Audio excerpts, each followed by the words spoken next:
மாண்புமிகு தரைவழி போக்குவரத்துத்துறை அமைச்சர் திரு நிதின் கட்கரி அவர்கள் இன்றைக்கு வந்து சென்னை டு தஞ்சாவூர் அதில் கும்பகோணம் சோழபுரம் செக்ஷனை நேரில் போய் பார்த்துருக்கார். தமிழ்நாட்டில் மத்திய அரசாங்கம் தேசிய நெடுஞ்சாலை பணிகளை துரிதப்படுத்துவதற்காக தீவிர முயற்சி மேற்கொண்டு வருகிறது என்பதற்கு ஒரு அடையாளம் மினிஸ்டரோட இந்த விசிட். இன்னமும் கூட தமிழக அரசு நிலங்கள் கையகப்படுத்தி கொடுப்பதில் தாமதம் இல்லாமல் இருக்குமானால் இன்னமும் தேசிய நெடுஞ்சாலை பணிகள் துரிதப்படும் என்கின்ற கருத்து இருக்கிறது. அதோடு மட்டுமல்ல, மத்திய அரசு மாநில அரசு ரெண்டும் இணைந்து செயல்பட்டால்தான் எந்த திட்டமாக இருந்தாலும் நிறைவேற்ற முடியும். காரணம், மத்திய அரசாங்கம் திட்டங்கள் கொடுக்கிறது, திட்டங்களுக்கு நிதி கொடுக்குது. ஆனால் இம்ப்ளிமெண்டிங் ஏஜென்சி எது? மாநில அரசாங்கம் தான். இப்போது விஸ்வகர்மா தொழிலாளர்களுக்கு அவர்களுக்கான நிதி உதவி போன்ற திட்டங்கள் மத்திய அரசால் அறிவிக்கப்பட்டிருக்கிறது. ஆனால் அதை இன்னும் மாநில அரசு நோட்டிஃபை பண்ணலை.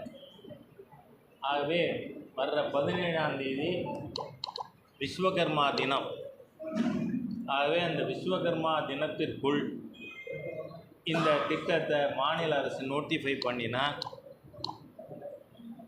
விஸ்வகர்மா சமுதாய மக்களுக்கு, ஏன்னா இவங்க ஏற்றுக்க மாட்டேங்கிறாங்க, இது ஜாதின்னு நினைக்கிறாங்க. நோ, இது வந்து ஒரு தொழில் செய்கிற அமைப்பு.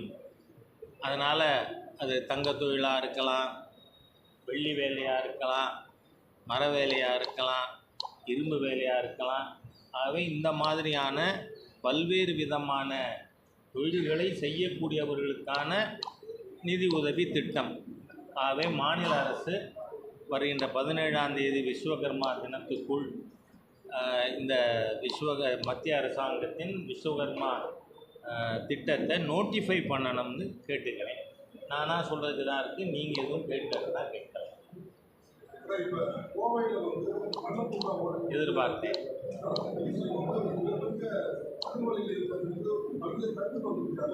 என்ன இல்லை, என்ன ஏற்பட்டிருக்கு?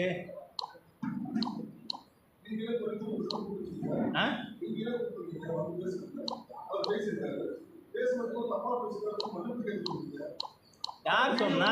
இங்கே பாருங்கள், நீங்கள், நான் ஒரு விஷயம் சொல்கிறேன், நீங்கள் இதை பற்றி தெரிஞ்சுக்க என்கிட்ட கேட்கலாம். ஆனால் நீங்களே ஒரு குற்றச்சாட்டை நீங்கள் பண்ணியிருக்கீங்க, நீங்கள் அவரை மன்னிப்பு கேட்க சொன்னீங்க அப்படிங்கிறது உங்களுக்கு எப்படி தெரியும்?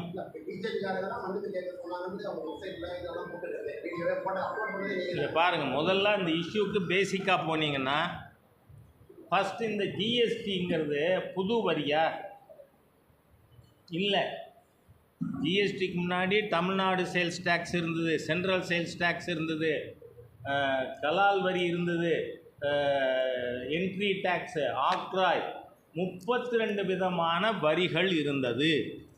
அந்த 32 விதமான வரிகளை மெர்ஜ் பண்ணி கூட்ஸ் அண்ட் சர்வீசஸ் டேக்ஸ்னு ஒரு இதாக ஆக்கினது தான் மாண்புமிகு பிரதமர் மோடி அவர்கள் அரசு செஞ்சது. ஒன்றும் புதுசாக வரி போடலை. ஏன்னா தமிழ்நாட்டில் நாம் பார்த்தோம்னா எந்த அளவுக்கு மக்களை மிஸ்லீடு பண்ணுறதுக்கான நெரேட்டிவ் பார்த்திங்கன்னா, அப்பத்தாக்கு வரி இருக்குது, அம்பானிக்கு வரி இல்லை. எந்த அப்பத்தாவுக்கு இருக்குதுன்னு சொன்னாங்கன்னா அந்த அப்பத்தாவுக்கு என்ன வரி இருக்கோ அதுக்கு தீர்வு காணலாம்.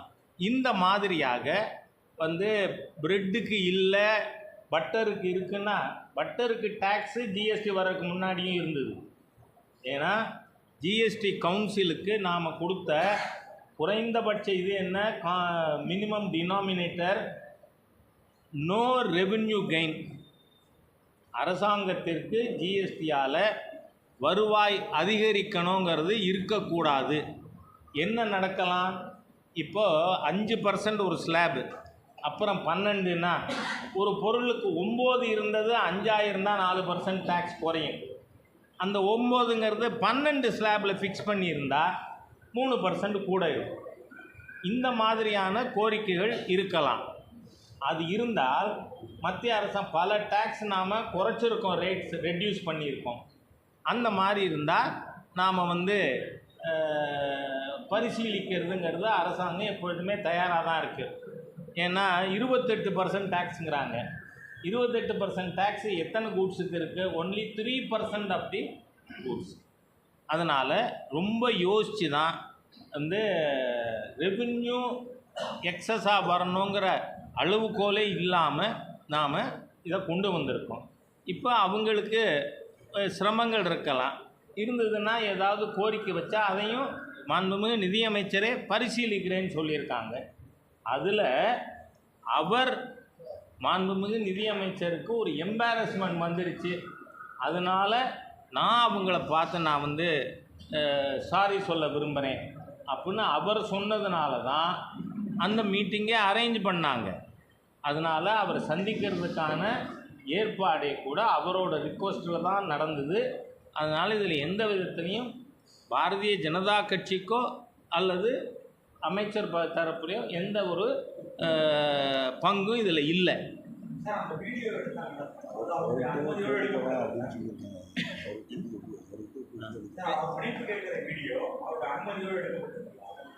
இங்கே பாருங்கள், இதெல்லாம் ஒவ்வொன்றும் கேள்வி. அவர் மன்னிப்பு ப்ரெஸ் கான்ஃபரன்ஸ் நடக்கிறதுக்கு முன்னாடி கேட்டிருக்காரு அமைச்சர்கிட்ட. என்ன, அதனால் நீங்கள் எல்லாருமே நான் என்ன சொல்கிறேன், எப்படியாவது ஆன்டி சென்டர் ஆன்டி பிஜேபி நேரேட்டிவை எப்படி ஜிஎஸ்டிக்கு ஏதோ இந்த அரசாங்கம் குத்தம் பண்ணது மாதிரியா அப்பத்தாக்கு டேக்ஸு அம்பானிக்கு டேக்ஸ் இல்லைன்னு, எந்த கூட்ஸும் அம்பானிக்கு டேக்ஸ் இல்லை அப்பத்தாக்கு இருக்குது. அதை நாம் எல்லோரும் ரிலே பண்ணுறோம்ல. அப்படி ஒருத்தர் பேசுகிறாருல்ல, சர்வ முட்டாள்தனமான பேச்சு அது. இல்லை ஒத்துக்கிறீங்களா? ஏன்னா அப்பத்தாக்கு வரி அம்பானிக்கு வரி இல்லைங்கிற நேரேட்டிவ், இது ஆன்டி சென்டர் நேரேட்டிவ் செட் பண்ணணுங்கிறதுக்காக. அதனால் உங்களுக்கு இதில் ஏதாவது டவுட் இருக்குமானால் நீங்கள் கன்சர்ன்டு பர்சன்ட்டே கேட்குறதுல எனக்கு ஏதாவது ஆட்சேபம் இருக்க முடியுமா? இல்லை. அதனால் இந்த இஷ்யூவை எப்படியாவது ஒரு ஆன்டி சென்டர் நேரேட்டிவை செட் பண்ணி போடணும்னு நினைக்கப்படாது. அதனால் லீவ் இட். அவர் வந்தார், கேட்டார், அவரோட அனுமதியில் தான் ஏற்பாடானது அப்படின்னு நான் சொன்னால், ராஜா இந்த மாதிரி சொன்னார்னு நீங்கள் ரிப்போர்ட் பண்ணலாம். இது ஒன்றும் கோர்ட் இல்லை, கிராஸ் எக்ஸாமினேஷன் இல்லை. நான் என்னோடய கருத்தை சொல்லிட்டேன். அதோடு கூட நீங்கள் அவரையே போய் கேட்டுக்கலாம்.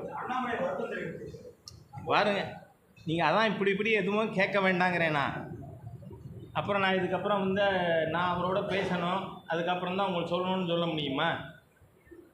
அதனால் it's not a court, you are not cross எக்ஸாமினேட்டிங் me. அதனால் நீங்கள் தேவை ஏற்பட்டால் கன்சர்ன்டு பர்சனையே கேட்டு நீங்கள் நியூஸில் போடுங்க. எந்த ஆட்சேபனையும் எங்களுக்கு இல்லை. அது நாங்களாக அவரை கேட்கவும் சொல்லலை. ஏன்னா வானதி சீனிவாசன் ஸ்பாட்டில் இருந்தவங்க, அவங்க மகளிரினுடைய தேசிய தலைவி. அவங்க பத்திரிக்கையாளர்களை கூப்பிட்டு சூழ்நிலையை முழுசாக விவரிச்சிருக்காங்க. அதுக்கப்புறம் இதை பற்றி பேச அவசியம் இல்லை.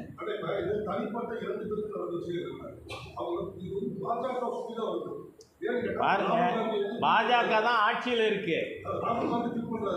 யாரு?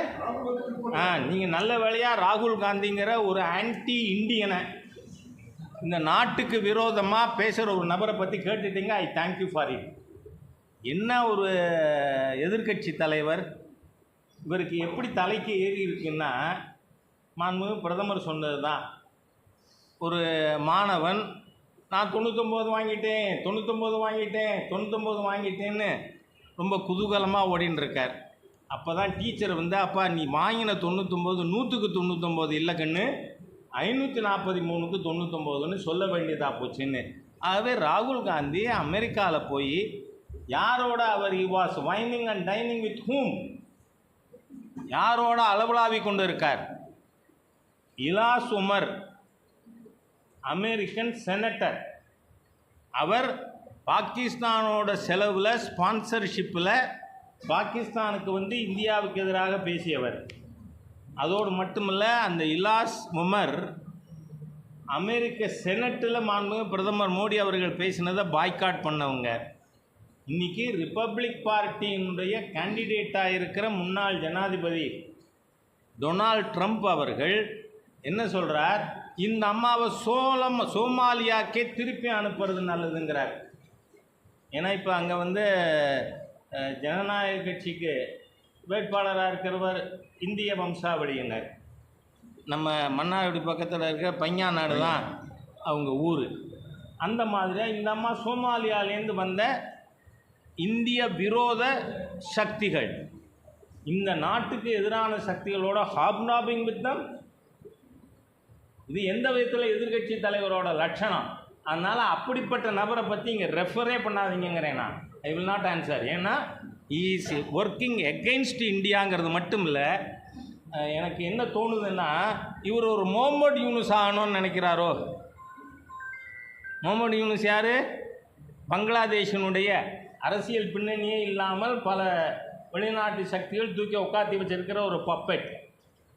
அந்த மாதிரி ஆகிற எண்ணம் இருக்கிற ஒரு ராகுல் காந்தியை பற்றி நாம் ஏன் பேசணும்? இந்த நாட்டுக்கு வெறும் அமெரிக்காவில் இருக்கின்ற இந்திய வம்சாவளியினர் எல்லாருமே இவர் ஏன் இப்படி பேசுகிறார், என்ன நினச்சி பேசுகிறாருன்னு தெரியலைன்னு. ஆகவே நீங்கள் அவரை பற்றி இங்கே கேட்டால் நான் என்ன சொல்ல முடியும்? அப்படி தான் பேசுவார் அவர்.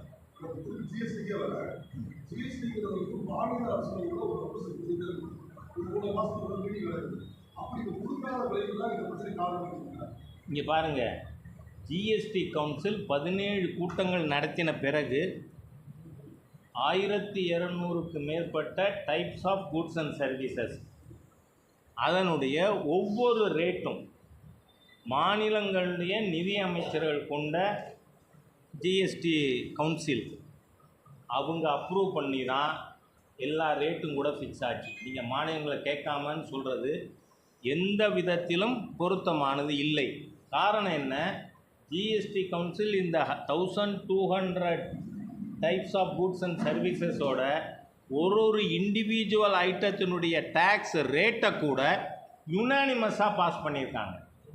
தயவு செஞ்சு நாம் மிஸ்லீடிங் நேரேட்டிவ் கொடுக்க தேவையில்லை நமக்கு. ஏன்னா நீங்கள் எல்லாருமே பிஜேபிக்கு நண்பர்கள், ராஜாவுக்கு நண்பர்கள், அதனால் நீங்கள் கொடுக்க மாட்டீங்க. இருந்தாலும் யாராவது கேட்கலாம் அந்த மாதிரி. ஒரு ரேட்டு கூட ஜிஎஸ்டி கவுன்சிலில் பிஜேபியினுடைய சீஃப் மினிஸ்டர்ஸ் கூட இருக்காங்கன்னு மெஜாரிட்டியில் புஷ் பண்ணியிருக்கோமா? இன்னி வரைக்கும் கிடையாது. இன்னி வரைக்கும் அது இது ஜூன் 17, 2017 அன்னைக்கு ஜிஎஸ்டி பார்லிமெண்ட்டில் அப்ரூவ் ஆனது வரை மட்டும் இல்லை, அதுக்கப்புறம் நடக்கிற ஜிஎஸ்டி கவுன்சில் கூட்டத்தில் கூட ஒரு விஷயமும் நாம் புஷ் பண்ணலை. மெஜாரிட்டியில் எல்லாமே யுனானிமஸாக நடத்தியிருக்கு. அப்படின்னா என்ன அர்த்தம்? எவ்வரி ஸ்டேட், அது கம்யூனிஸ்டாக இருக்கட்டும், திரிணமூலாக இருக்கட்டும், டிஎம்கேயாக இருக்கட்டும், அதுக்கு முன்னாடி ஏடிஎம்கேயாக இருக்கட்டும், எல்லா மாநில நிதி அமைச்சர்கள் பங்கு பெற்று ஏகமனதாக முடிவெடுத்தது தான் இன்றைக்கி நடந்து கொண்டு இருக்கு. இந்த பொருளுக்கு இன்ன ரேட்டுங்கிறது கூட திமுகவுக்கும் அதில் பங்கு இருக்குது, அதிமுகவுக்கும் பங்கு இருந்தது, கம்யூனிஸ்ட்டுக்கு பங்கு இருக்குது, திரிணமூலுக்கு பங்கு இருக்குது, ஆகவே ஆம் ஆத்மிக்கு பங்கு இருக்குது. எல்லா கட்சி சீஃப் மினிஸ்டர்ஸ் ரெப்ரசன்டேட்டிவ்ஸ் ஒரு மாநிலத்துக்கும் அந்தந்த ஆளுங்கட்சியினுடைய பிரதிநிதி கவுன்சிலில் இருக்காங்க. அவர்களுடைய ஏகமனதான ஒப்புதலுக்கு பிறகு தான் எல்லாமே முடிவு செய்யப்படுது.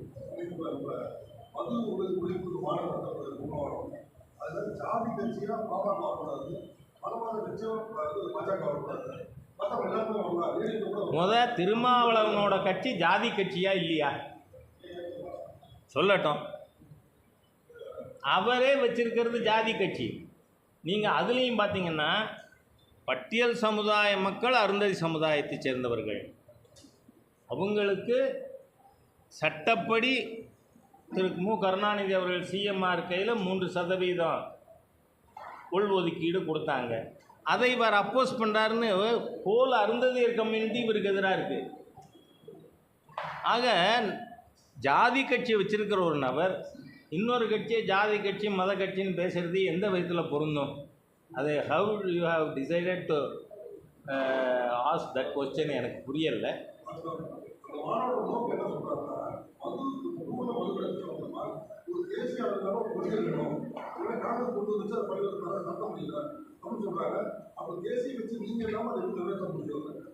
இப்போ பெட்ரோலுக்கு ஜிஎஸ்டியில் வந்திருக்காது, பெட்ரோலியம் ப்ராடக்ட்ஸ் ஜிஎஸ்டியில் வரல.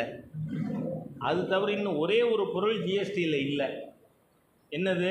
Human consumption alcohol. Industrial consumption கூட ஜிஎஸ்டியில் வந்துடுது. ஆனால் ஹியூமன் கன்சம்ஷன் ஆல்கஹால் ஜிஎஸ்டியில் வரல. இது முழுக்க முழுக்க மாநில பட்டியலில் தான் இருக்குது. இதில் மத்திய அரசாங்கம் சட்டம் இயற்றணும்னா ஒன்று இதை கன்கரண்ட் லிஸ்ட்டுக்கு கொண்டு போகணும். கன்கரண்ட் லிஸ்ட்டுக்கு ஹியூமன் கன்சம்ஷன் ஆல்கஹால் போகாமல் நாம் இதில் சட்டம் இயற்ற முடியாது. அதனால் அதுக்கு இவர்களோட கூட்டணி கட்சி இங்கே ஆட்சியில் இருக்கிற திராவிட முன்னேற்ற கழகம் ஒத்துக்கிறதா சொல்லுங்கள். மற்ற மாநிலங்களை பற்றி அப்புறம் நம்ம பேசலாம்.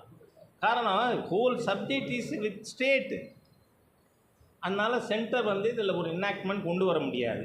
ஆனால் அவர் ஏன் பிஜேபியை கூப்பிட மாட்டேங்கிறாருன்னு நான் நினைக்கிறேன்னா, ராஜா மாதிரி டீட்டோரில் இருக்கிற கட்சி அதை போய் நாம் ஏன் கூப்பிடணும்? அனாவசியம் தானே. தண்ணி அடிக்கிறவனை கூப்பிட்டு தண்ணி அடிக்காதுன்னு சொல்லணும் அவசியம் இருக்குது. ராஜா மாதிரி இருக்கிற ஆட்களை கூப்பிட்டு ஏன் சொல்லணும்? அப்படி நினச்சிருக்கலாம், வேறு ஒன்றும் இல்லை. இது நான் அதை சொல்லலையே. என்ன கூப்பிடாததுக்கு காரணம் நான் அதை சொல்லலாம்.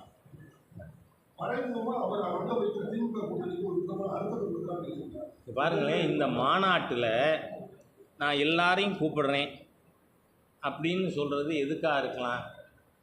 எல்லாரும் எனக்காக கதவு திறந்து வச்சுருக்காங்கன்னு திராவிட முன்னேற்ற கழகத்துக்கு ஒரு ப்ரெஷர் டாக்டிஸாக இதை பயன்படுத்தலாம்னு அவர் நினச்சிருக்கலாம். அது கூட இந்த மாநாட்டுக்கே காரணமாக இருந்திருக்கலாம் என்ன. அதனால் நான் என்ன சொல்கிறேன், இன்றைக்கி கூட அவர் சாரா இலாக்கா மந்திரி யாரவர் முத்துசாமி அவர்கள், அவர் தான் முதல்வர் விரும்பலை அப்படின்னா நாளைக்கே அறிவிங்க. யாரை ஏமாத்துறதுக்கு? இவங்க ஆட்சிக்கு இந்த 3 ஆண்டுகளில் ஒரு மது கடையாவது டாஸ்மாக் ஷாப்பாவது குறைச்சிருக்காங்களா? இல்லை. அதனால் அப்படி இருக்கிறத யாரை ஏமாத்துறதுக்கு திரு முத்துசாமி அவர்கள் இந்த முதல்வர் விரும்பலைன்னு அப்படின்னா யார் விரும்புகிறாங்க? மது பிரியர்களை.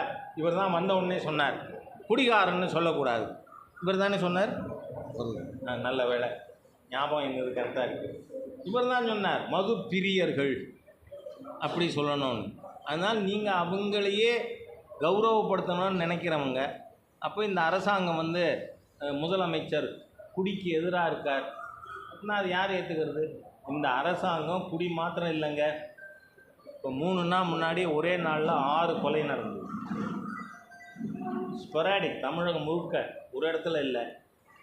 எல்லாமே நீங்கள் தான் ரிப்போர்ட் பண்ணியிருக்கீங்க, செய்திகள் கொண்டு வரீங்க. உங்களை ரொம்ப நான் உள்ளபடியாக உங்களை பற்றி பெருமையாக நினைக்கிறேன். இது எல்லாமே போதையின் இன்ஃப்ளூயன்ஸில் இருக்கிறதுனால நடந்தது. தமிழ்நாடு ஒரு லெவலை தாண்டி போயிடுச்சுங்க.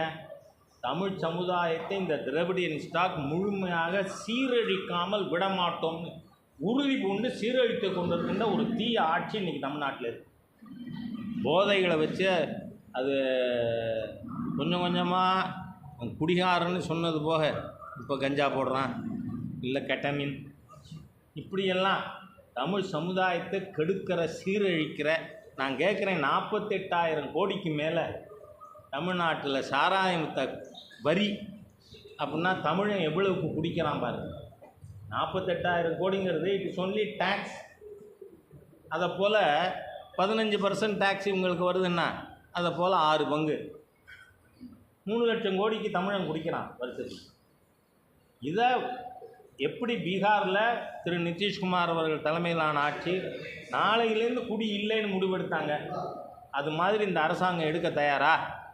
எடுத்தால் தமிழ் மக்கள் மீது, தமிழ் சமுதாயத்தின் மீது, தமிழகத்தின் அடுத்த தலைமுறை மீது அக்கறை இருக்கிற அரசாங்கம் இந்த திமுக அரசாங்கம். இல்லைன்னா தமிழ் சமுதாயத்தை திட்டமிட்டு அழிக்க வேண்டும் என்று முடிவு செஞ்சிருக்கிற அரசாங்கம். இதில் எனக்கு 2வது கருத்தே கிடையாது. ஆனா, இப்ப மத்திய அமைச்சரை பார்த்துட்டு வந்திருக்கீங்க, காலையில மத்திய அமைச்சரை பார்த்துட்டு வந்திருக்கீங்க. இந்த தேசிய நெடுஞ்சாலைகள் இந்த டோல் வசூல் பண்றாங்க இல்லையா, காலாவதியான அந்த டோல்லாம் சுங்கச்சாவடிகள் மூடுவதற்கான ஆலோசனைகள் எதுவும் முன் வச்சுங்களா? இல்லை, ஏற்கனவே அமைச்சர் அவர்களிடம் இது பற்றி பேசியிருக்கு. They are on the job. நடக்கும்.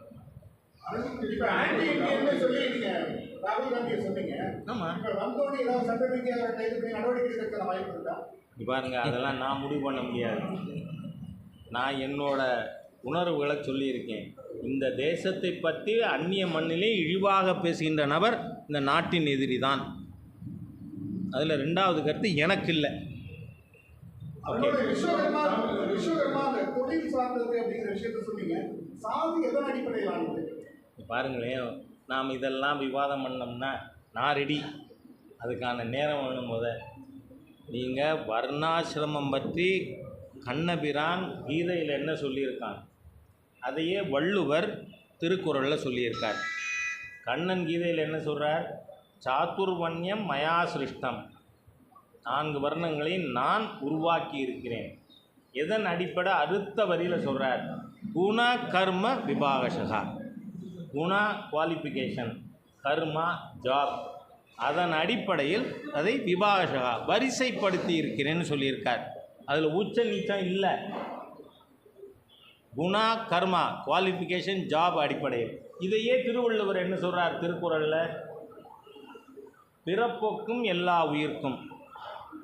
நம்ம அதுலேயும் பாதியை பேசுகிறோம், இதுலேயும் பாதியை பேசுகிறோம். காரணம், ரொம்ப பேர் அறகுறை படிப்பாளி. அதனால் அவர் வள்ளுவர் என்ன சொல்கிறாரு? பிறப்புக்கும் எல்லா உயிர்க்கும் சிறப்பு ஒவ்வா செய்தொழில் வேற்றுமையான். அந்த சிறப்பு எதில் இல்லை? செய்யும் தொழிலில் இல்லை. வள்ளுவர் சொன்னதும் கண்ணன் சொன்னதும் ஒன்று தானேங்க. அதனால் நான் உங்களுக்கு இந்த விஸ்வகர்மா நாம் கொடுக்கறது அந்த வேலை செய்பவர்கள். அதனால் தேங்க்யூ. மாண்புமிகு தரைவழி போக்குவரத்துத்துறை அமைச்சர்